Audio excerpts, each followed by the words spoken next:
السلام علیکم ناظرین، فیصل وائس یوٹیوب چینل پر خوش آمدید۔ ناظرین، حضرت رسول صلی اللہ علیہ وآلہ وسلم نے فرمایا کہ نہیں داخل ہوتے فرشتے رحمت کے جس گھر میں کتا یا تصویر ہو، اور دوسری حدیث میں یہ بھی فرمایا کہ سب سے زیادہ عتاب اللہ تعالیٰ کے نزدیک تصویر بنانے والوں کو ہوگا۔ ایک حدیث میں یہ بھی ہے کہ تصویر بنانے والے پر خدا تعالیٰ کی لعنت ہے۔ ناظرین، جاندار چیزوں کی تصویر بنوانا، اس کا رکھنا، اس کا بیچنا، خریدنا حرام ہے۔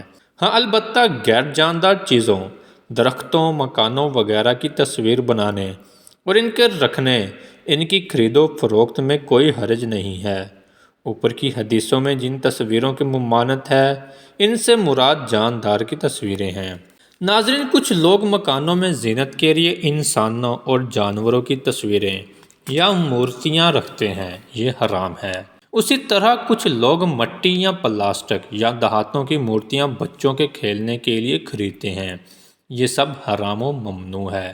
اپنے بچوں کو اس سے روکنا چاہیے اور ایسے کھلونوں اور گڑیوں کو توڑ پھوڑ دینا یا جلا دینا چاہیے۔ ناظرین، جانوروں اور کھیتی اور مکان کی حفاظت اور شکار کے لیے کتا پالنا جائز ہے۔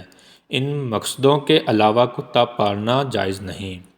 بعض بچے کتوں کے بچوں کو شوقیہ پالتے اور گھروں میں لاتے ہیں۔ ماں باپ کو لازم ہے کہ بچوں کو اس سے روکیں اور اگر وہ نہ مانے تو سختی کریں۔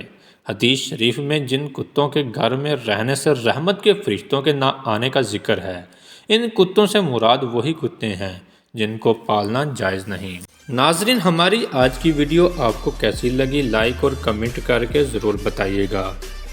ملتے ہیں اپنی اگلی نئی ویڈیو میں، تب تک اپنا بہت سارا خیال رکھیے گا۔ اللہ حافظ۔